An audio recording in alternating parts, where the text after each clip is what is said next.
Gosh.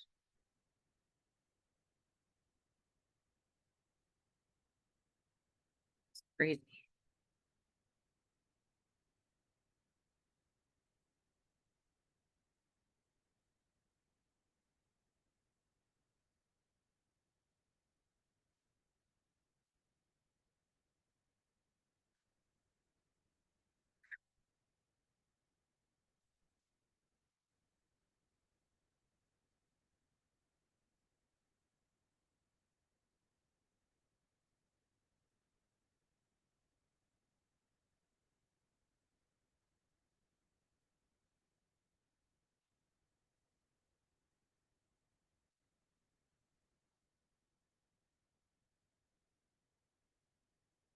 Okay.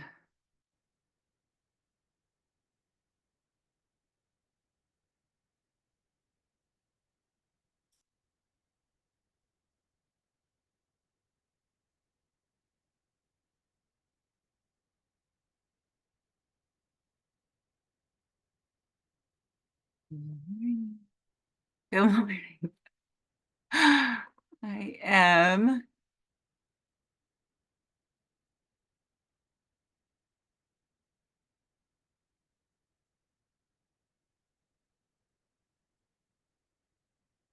share screen. Here we go. Can I do this?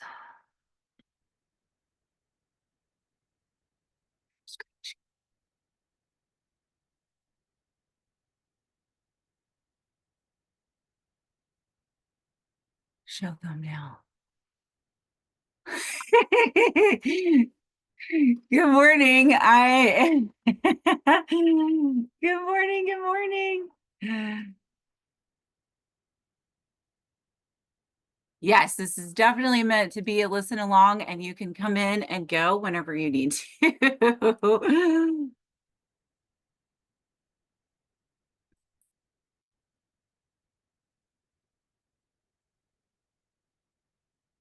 All right, I'm about to get this started.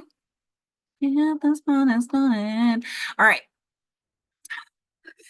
The recording on this is going to be really funny because there's like 3 minutes of me juggling around trying to get this started. It's been a long time since the teaching online days, but I thought this was going to be the easiest way to go through everything. So we have a push-pull leg day. This is the format of the workout that I have in that dumbbell program. And I just wanted to give a little background and some ways for you all to be successful with it. So there's one of my headshots I got taken a couple years ago. So I like to use it at any opportunity that I can. First, I just wanted to say a little bit more just about me. I know a lot of people I know are in this group, but not everybody knows my past and just my experience with training. So I started lifting weights, dumbbells really, when I was, I guess, maybe 14 or 15, whenever I started getting 17 magazine. And the women in those articles were using dumbbells the way that I posted in that story. They were, like this big, and I would like tear out my 17 magazine arm workout, and I would use like 5s and 8s. I thought 8s were just so big and heavy. And I think what women, particularly what's targeted towards women, is lots of reps and lightweight, which is really not, I'm not going to say that that's not good movement. I believe all movement is good movement, but we need to be loading our skeletons and our muscles, just for overall health, but it's also for great aesthetic reasons. So that was when I started, kind of as a kid. And then in my late 20s, early 30s, I was really into the gym and I was learning a lot more. So I wasn't just doing that, but I had been following this woman on Instagram, and I bought I don't even know, $200 program from her. And it the first week of workouts, the first day, not only was it 6 days of workouts, but the workouts, the first page was this long. I think there were maybe 17 or 18 exercises. And I did it, and I was at the gym for over 2 hours. She wanted 45 to 65 minutes of cardio, like 5 days a week. Her nutrition plan was 1,200 calories. And I think I did that maybe for 3 weeks. And then I have thankfully, truly, really never been injured in my strength training journey, except this one time. Like my shoulders and my knees were just in so much pain. And I was like, I can't sustain this. And that was when I was 30 years old, really healthy and active, had a lot of time to kill. And that I saw too was a really big complaint in the group, is people were like, I can't be at the gym for 2.5 hours. So I kind of abandoned that and thought I learned my lesson, but it's hard when you're seeing people, you're seeing, we're just bombarded with so many different like fixes and ideas and methods. And truly, it's so much more simple than that. And that's just why I felt kind of called, honestly, to make this. It's the bare bones, the smallest basics, but it's something that you can grow off and build off, honestly, truly forever. So, I got my personal training with the National Council of Certified Personal Trainers, NASM, National Academy of Sports Medicine, and Functional Aging Institute. So what I finally saw when I got my certification is it's progressive overload. Progressive overload is when you just gradually, progressively keep overloading your muscles. So you start with 5 pounds, you go to 7.5, you go to 10, you go to 12, you go to 15.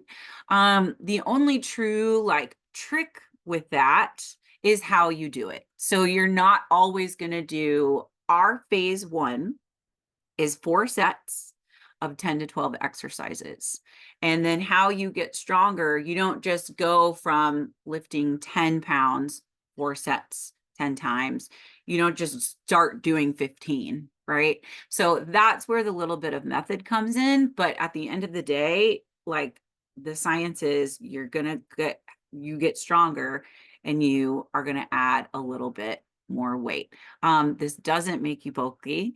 This makes you stronger and leaner. So what I want us to really focus on is my whole mindset shifted when I was working out and thinking I want to be smaller. And instead I thought I want to build muscle because muscle burns fat. So 2 people, even the same weight, sitting on the couch next to each other, if one person has more lean body mass on their body, they're burning more calories just sitting there. And who doesn't want to be able to do that, right? So that's what I think about when I am wanting to get stronger and lift heavier. I'm like, I know that just more lean body mass is more beneficial. So here's the thing. Here's how I started push pull leg days. Because if you trained with me before 2022, I wasn't really so bent on those. It's not that I didn't like believe in them and know about the philosophy. It's just my mindset was more in like a 4 to 6 workout split and only working a couple like areas at a time. I fell into the push pull leg split day after having my baby and truly only having 3 days a week to work out. If even that, right? So I never even really did total body days until I had my baby. And I knew that like I had this one time, this 1 hour, and I was going to make it work. These workouts are not 1 hour. These workouts are anywhere probably from 20 to 40 minutes, depending how long you rest and if you want to add on exercises too. But it's truly up to you. And the last thing I want is anybody to feel like they have to carve out a super huge part of your day. So I really started push-pull leg day for time because it's shorter. Resources, I couldn't get to the gym yet. Celia was super colicky. She had really sporadic sleeping. I mean, I literally sometimes would only have 25 minutes. And so I had kettlebells and dumbbells at home. And I was like, I've got to figure out how to use these. And then finally, it was the results. Like, it was a wonderful epiphany for me to realize that when my movements were compound and concentrated, that I didn't have to commit so much time to the gym. And here's the thing, I liked the gym before, right? It's just your priorities shift, and you don't have to have a baby for your priorities to shift, right? There are so many things in life that happen that don't allow for us to have 1 to 2 workouts 5 days a week, right? So I just want you to know that not something that I love too is just how flexible it is. And two, the focus with that is pushing muscles. So compound means you're working more than one muscle at a time. A bicep curl, right? You're targeting just the bicep. But a press, you are using your biceps, your shoulders, your pecs, right? Dumbbells, why dumbbells are so cool is because, like, versus a machine or even versus a pulley, is because they challenge all of these other muscles that are working. They challenge your balance more than anything. So they're a great thing for beginners to start with because they're triggering the body to activate all these other stabilizer muscles that we don't normally use. And they also encourage you to really check in with your form, which we're going to talk about. And they're super adaptable, right? Dumbbells are pretty much the most affordable thing as well. And then depending on how you use it, they're very challenging. So that's a little background with that. What I want here is to go over how to get the most from these workouts. So first things first is find your ideal weight. How you want to do that, and you want to be really honest with yourself, is the last 1 to 2 reps should be difficult to do without sacrificing form. So I mean, without your back bending or your shoulders hunching, right? Definitely without swinging. So if you're just going to push something up, or if you're doing your sumos and you're swinging it up, so you want to avoid that. You want to remain in control the whole time. But those last two, and I don't mean just burning, right? So I have people and they say, oh, well, it's burning, I can feel my muscles. I don't mean just burning. I mean, like, you're at 9 and you're like, I got 3 more. And then you go and you push, right? So that means some of you might have to look in. Like, I want you all to do at least this first week with the dumbbells that you have at home, or kettlebells. You can use kettlebells too. Kettlebells are great. We have to tweak your form just a little bit so that you're using it correctly. But weight is weight at the end of the day, right? Especially both of them, they have a lot of similar benefits. So you want, a lot of us have like 10s and 15s at home, but my goal is for you to get in the mindset of having 20s, 30s, 40s, right? Any proper leg day would have 40 to 50 pound dumbbells. And that might be a long way off, and that's okay, right? But I want you to kind of see the possibilities in mind that we are going to graduate from our 12-pound dumbbells. So also for getting the most is you need to check in. So shoulders down. Okay, abdominals engaged. I don't mean flexed. I mean, I want you to imagine a string through your belly button, pulling your abdominals to the back of your spine, right? And kind of holding that. Knees are always slightly bent. We are never locking our knees. Never, never, never. We are never locking our knees. Okay. So always a little bend in that. When you lock your knees, it presses your hips forward, and your tailbone back, and then sets it makes a stabilized start very difficult. Okay, so never lock those knees. Pay attention to time at rest. What I see all the time at the gym is in between sets, people get on their phones, right? So looking down and just checking something on your phone very quickly for a rest can turn into 1 minute, 2 minute, even 3 minutes of doom scrolling, right? Depending on how good the content is, right? Depending on what the algorithm is working at. So what I would suggest to have instead is some kind of timer in front of you, or you can even, I will share one of my favorite timers in the group, and you can just set that and let that click down. So 30 to 60 seconds of time. And then a 1 to 2 minute rest between a whole set, right? So when I say a 4x12, when I say set 4 sets of 12, I mean you're going to do 12 dumbbell bench press, or on the floor, like I put in the group with the video. 30-second rest, and then 12 more, right? Or if you look down at the 4 sets or 4 full circuits, like for a pull day, you do 12 sumo to high pull, 30-second rest, 12 straight leg deadlift, 30 to 60-second rest, 12 bent over row, 30-second rest, 12 lateral raise, and you do the whole thing 4 times. Okay, it's truly your choice. I do both. Sometimes circuits are fun because you're not doing, you kind of give a break to that muscle group when you move on to the next. For me, I feel like circuits go by faster, but I know a lot of people just like doing, it's called a strict set when you do that one exercise 4 times. So that is up to you. So this is truly a phase 1. A progressive overload plan is normally 12 weeks and 3 phases, right? So that's what my first 12-week program that I made right after pregnancy, that was push-pull leg day, because I was so excited about it. That has phase 1, 2, and 3. So this is a phase 1.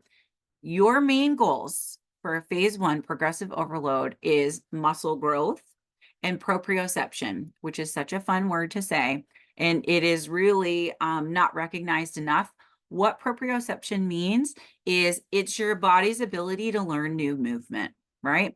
So it actually takes 4 to 6 weeks for your body to master a movement. So if you're doing your squat to overhead press, right? If you've never done it before, you really need to be repeating that movement for 4 to 6 weeks. And by the end of that, you will not only be stronger, you will not only be able to lift more weight because you're doing that same exercise over and over again, but you will notice at the end of the 4 weeks with this is that by that 4th week, oh my gosh, you're going to go into those exercises balanced, confident. You're going to know how it feels. You're going to know when your muscle's working.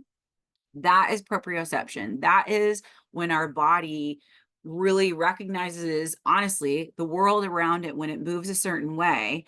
And that's how we get confident and stronger. And it's also how we safely exercise. When I see advertisements for workout programs that have a different workout every day,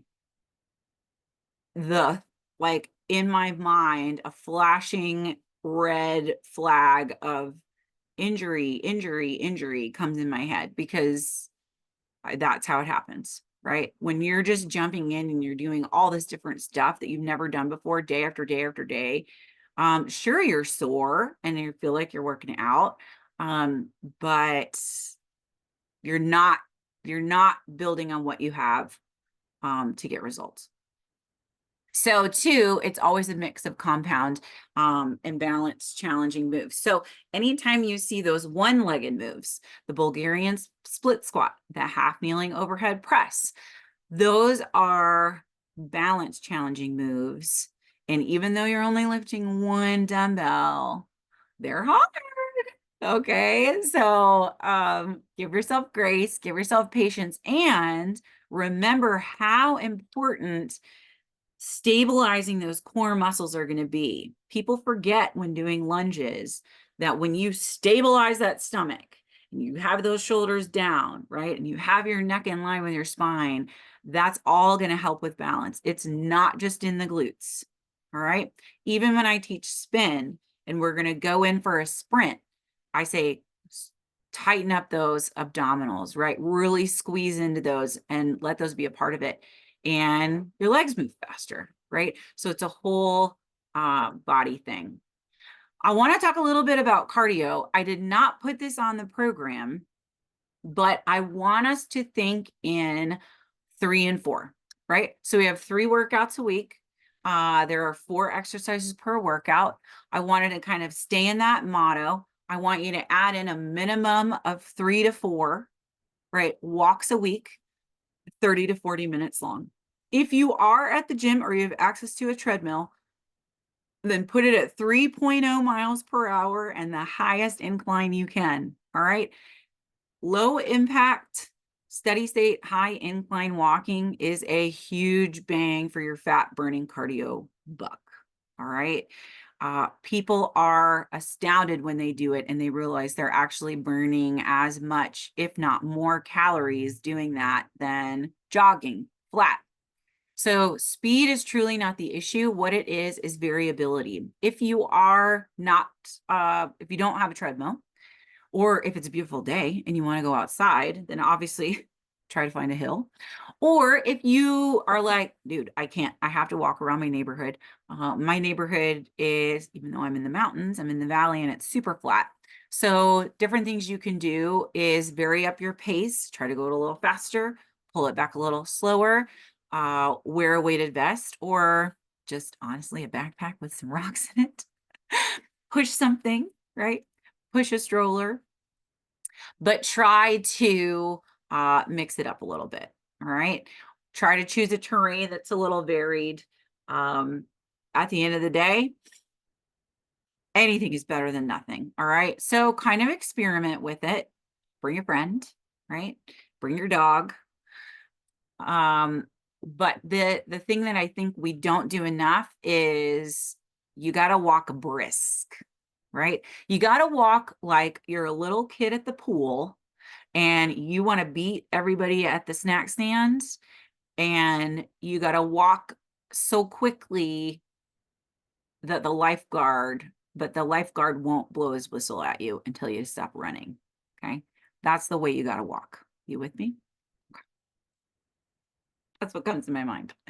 Now, if you are already working out and you have more than 25 minutes, or you've done your 4 sets of 10 to 12 and you're like, dude, this feels awesome, I want to add more. These are the exercises that you can add on these days. All right. So I will kind of trickle these along throughout the month as well. Since we've got 4 weeks of in this group, I really just wanted to share as much as I could. So these push for, I'm not going to read them all out to you because they're on the screen, but if you want to kind of look through, I'm also going to post this Google slide in the group so you can come back to it. All right. I might even make it its own little separate thing so you can screenshot it. But these are all options that you can do for that. So they are a mix of compound, mostly compound, some isolation, right? Like if you wanted to do a tricep overhead extension, right, on that push, that's specifically focusing on the tricep. So you can kind of look through maybe what specific goals you have for certain body parts for strength or aesthetics, and you can add those in on those days. But I wanted you to know that that's what's so cool about the push-pull leg day is it's just a building block, and then you have all of these other ways to add on to it and incorporate it. So if the way I normally design a program is 6 to 8 exercises. We started with 4 and I've been practicing with those 4 and they work. I started with 4 because because it is a phase 1, like I said, I wanted you to get really confident with that. But here is more for your toolbox. All right. Last, how to succeed. All right. These are things that I talk about with my clients. This is what I did too when I trained one-on-one. We had a calendar hanging up in the trainer office, and obviously I met with my clients at least once or twice a week, but they would have like homework, either cardio or strength training to do. And they would put it on the calendar, right? They would sign their name on it, and I would double check and look it up. So make an appointment with yourself, right? Practice these first couple workouts, see how long they are, see what kind of way you need to carve out your schedule. Is it something you should do in the morning, lunchtime? Is it something you can do with the whole family, or you can work out and your kids will run around you and do that? I can't. My daughter wants to be held absolutely 24/7. So I need to be away from her. But make that appointment with yourself. All right. I wouldn't do all 3 workouts in a row. I would give yourself at least 1 day in between. Okay. Or if you're somebody who needs to wait until Saturday and Sunday, that's okay too. There's really, it depends on what works for you. The next one is prepare your meals. This is we're just dipping our toes in the water here, because tomorrow I'm going to talk about macros, and I'm also going to give you a sheet for how to really batch prep your meals. I don't want you to think that every single thing you put in your mouth is something that you have to have already prepared and meal prepped. I think that is where meal prep burns people out and turns them off. It's what it did to me. So, you're going to shoot for 1 to 2 meals that you've already prepped, and you will be amazed at how much easier it is just to eat to your goals and track your calories and get in. But we're going to talk about your protein and things like that. So I'm putting that in there, but that's a little kind of a pause button too. Drink water, limit alcohol. There's so much coming out, more studies about alcohol. And the thing is that if body recomposition truly is your goal, what I want to challenge you to think in is just a very small moment in time, right? In pieces. My journey to lose my 50 pounds of pregnancy weight, I knew it was going to take a long time, and I attacked it in pieces. I would give 8 to 12 weeks of calorie counting, lots of cardio, not lots, 3 to 4 days a week of added walking, truly. But really focused nutrition, really focused workouts. And then I take a little bit of a break, right? What I want you to think about with this 4 weeks, I really want you to see what it feels like, especially if you drink maybe 3 or 4 times a week, see what it feels like to cut it out completely or only drink maybe once a week. It makes a huge difference. We're going to talk a little bit about it with macros too, is that those empty calories, woof. And obviously half your body weight in ounces of water. The last one, get your steps in. This isn't the same as your walks. This isn't the same as your walks. Okay. Get your steps in. You want to be aiming for 8 to 10,000 steps, just living your life. That's not counting your 30 to 40 minute walks. All right. What I like to remind myself of is that the human was truly made to be working very, very hard for its food, right? So hunting, gathering, farming, moving, right? You think about nomads who had to like tear up and put all their stuff down all the time. And we're walking all this way. Our bodies were designed to have so much movement in our days. And I tell you, it's hard. And that was one of the biggest challenges of actually moving into an RV is at our house in Alaska. I was going up and down stairs, and I actually had to walk quite a while from the couch to the kitchen. Here, my kitchen's like 4 steps away. So this winter, I was like, oh my gosh, I'm like not moving. Like everything's right here. I'm not moving. And it was a really big challenge. I park way far back in the parking lot. If I can do it, if I can swing it with my toddler, we walk a little bit extra around the grocery stores and things like that. And we get out for small, short little walks too. But I just want you to really kind of get in that mentality of movement, right? And it doesn't always have to be steps too. I mean, if you want to go for a bike ride or if you want to do that, but just think about what you could do either outside or moving your body that's going to challenge you. All right. And that's it. Oh my gosh, 9:29. 30 minutes on the dot. I'm so excited. What I want to do is I am going to post this. I'm going to cross your fingers, say a prayer. I'm going to make this onto a YouTube video, and I am going to post it in the group, and then would love to hear your questions. All right. So please, if you were kind of taking notes or writing something down, then share that because I'd love to talk about it and expand on it. Thank you so much for being here. It was so great to see you guys. And I'll talk to you later.